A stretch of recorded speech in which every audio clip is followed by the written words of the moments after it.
The elevator doors slid open with a soft ding, revealing the polished marble lobby of Sterling Dynamics, a midtown Manhattan powerhouse in logistics and supply chain management. I stepped out, my heels clicking steadily against the floor, carrying the weight of 3 relentless years on my shoulders. My name was Lon Gwyn, Lon Thompson now, after marrying into the family. I'd traded my independent consulting career for this. For them. Today was supposed to be the payoff, the announcement of my promotion to Senior Vice President of Operations. My heart thrummed with a mix of exhaustion and quiet hope as I smoothed my tailored blazer and headed toward the executive suite. The air felt charged, like the calm before a summer storm in the city that never sleeps. Inside the boardroom, the long oak table gleamed under the fluorescent lights, surrounded by faces I'd come to know too well, colleagues who'd seen me pull all-nighters, clients I'd salvaged from the brink. My husband, Mark, sat midway down the table, his tie slightly askew, offering me a tentative nod. He was always the quiet type, the one who supported from the shadows but never raised his voice in the fray. At the head stood Victor Thompson, my father-in-law, the iron-fisted CEO who'd built this company from a small warehouse operation in Queens to a multi-million-dollar enterprise. His eyes sparkled with that rare enthusiasm. And for a fleeting moment, I allowed myself to believe it was for me. "Good morning, team," Victor boomed, his voice echoing off the glass walls. "We've got big news today. After months of deliberation, we're elevating someone who embodies the future of Sterling Dynamics' fresh vision, unyielding drive, and a deep tie to our roots." My pulse quickened. I sat straighter, fingers laced in my lap, waiting for the words that would validate every sacrificed weekend, every ignored family dinner, every time I'd bitten my tongue to keep the peace. He paused for effect, then grinned wider. "Join me in welcoming our new Senior VP of Operations, Elena Vargas." The name hit like a slap in a silent room. Elena? Victor's niece. The fresh-faced MBA grad who'd breezed in just 6 weeks ago. All designer bags and Instagram confidence.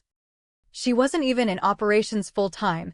She'd been shadowing while sipping lattes and name-dropping her uncle in meetings.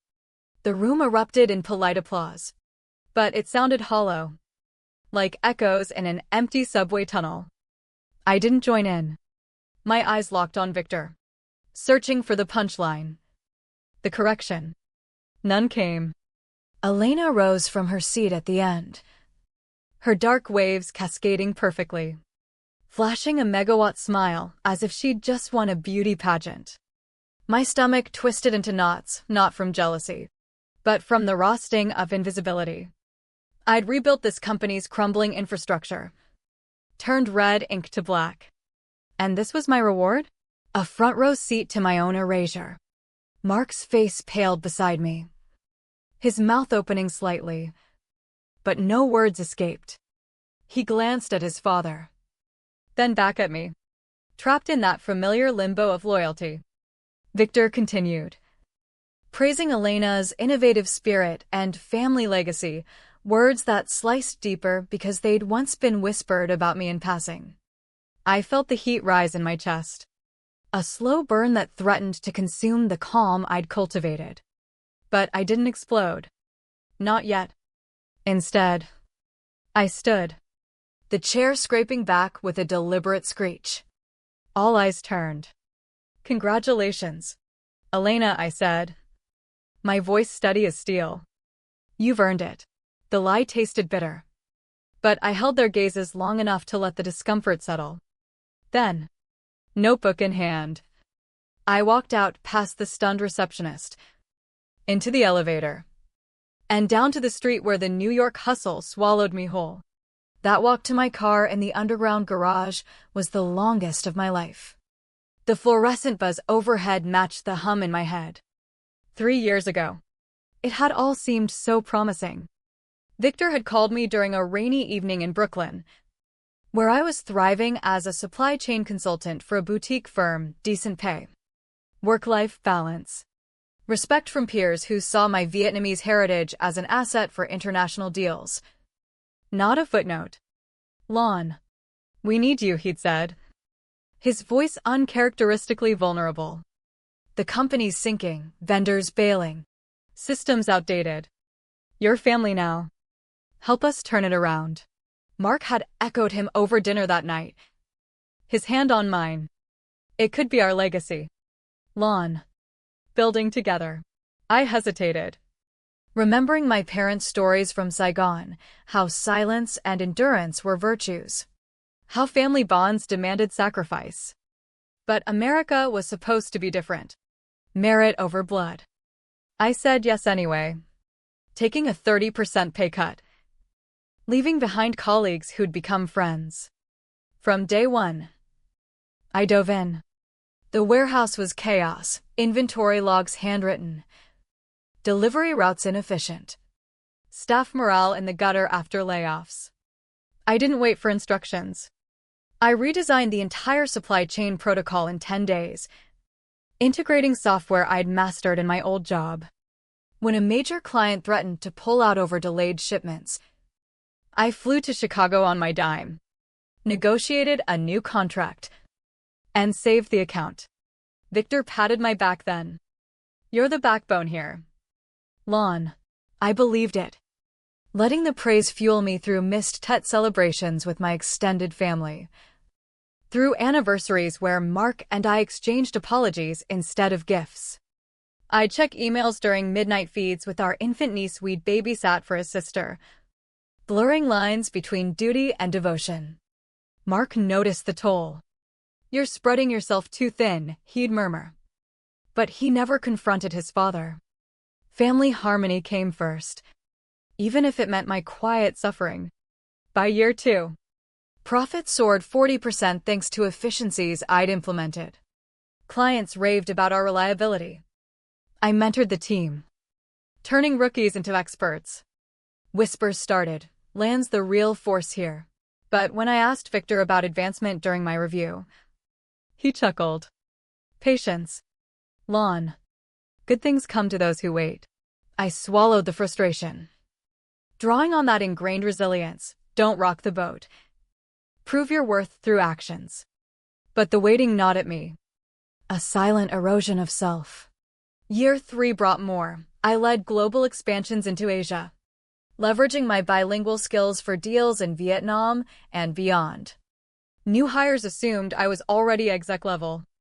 You're running the show, one said. I smiled modestly. But inside, the hope festered into doubt. Then Elena arrived. Victor's email was vague, welcoming fresh talent to ops. She sauntered in late, phone glued to her ear, in a chic ensemble that screamed nepotism. Hey, I'm Elena, she said, barely glancing up. Uncle Vic around? Red flag number 1. No one had mentioned she was family. I introduced myself as the ops lead, offered to onboard her. She yawned through my explanations of routing algorithms, mispronounced key suppliers' names in calls. Whatever. I'll figure it out, she'd say. But she didn't. I corrected her errors discreetly, resent emails, fixed spreadsheets, while she got invited to closed-door strategy sessions I'd never seen. When I questioned Victor, he shrugged. She's blood. Lon. Needs the big picture. The word blood stung, echoing old-world hierarchies I'd escaped. The shift accelerated. Elena got her own assistant, mine, reassigned without notice. Staff bypassed me for her approvals. Interns gossiped about the new direction. I felt like a ghost in my own domain, my contributions fading into background noise. Mark downplayed it. It's temporary. Dad's just humoring her. But the betrayal simmered. A psychological wound reopening old scars of being the outsider in a white-collar world, despite my American-born grit.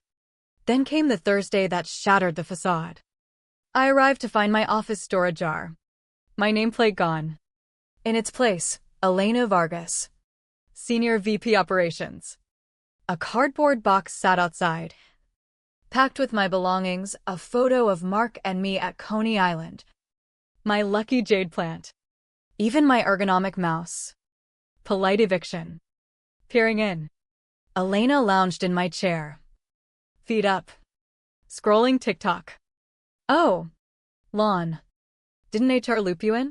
Restructuring. Thanks for the tips. Though, thanks for the tips. I'd built her from scratch. Taught her the ropes she'd now claim as her own. No apology. No eye contact. Victor's door was shut. He couldn't even face me. The hallway walk felt eternal, eyes averting as I carried the box. In the elevator, clarity hit. I'd been a tool.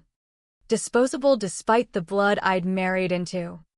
That evening, over stir-fry I cooked mechanically. Mark sensed the storm. What happened? I told him flatly. He sighed. Family business is tough. No fight.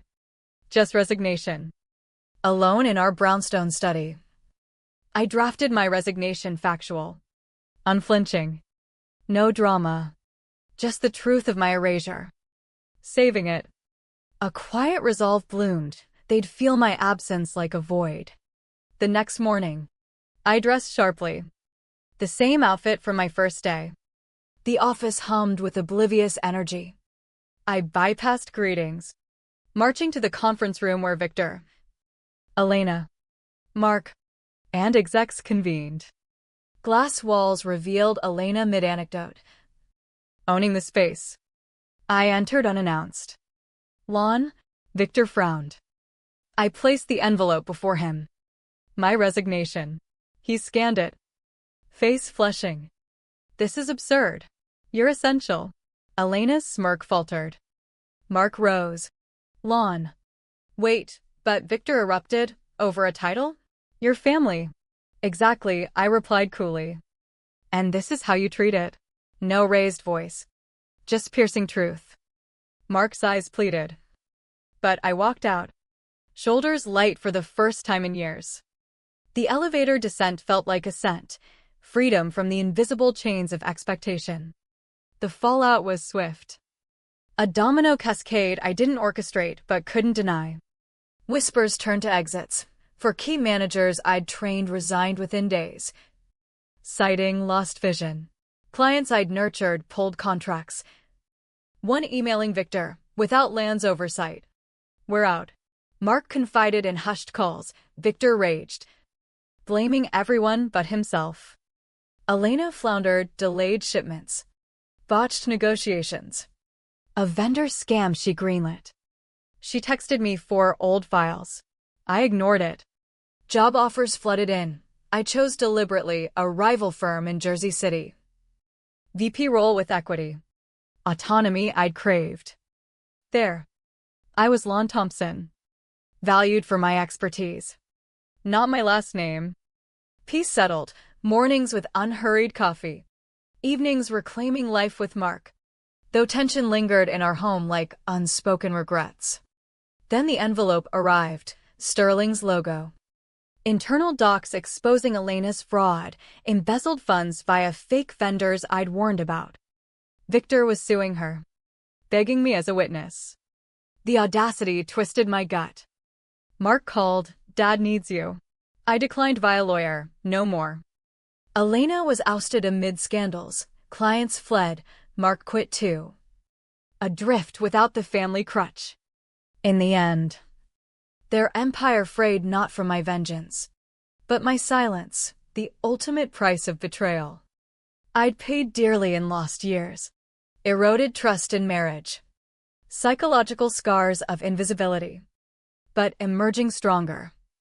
I realized, some revenges aren't loud explosions, they're the quiet withdrawal that lets rot set in. And in America's cutthroat climb, that truth hits hardest.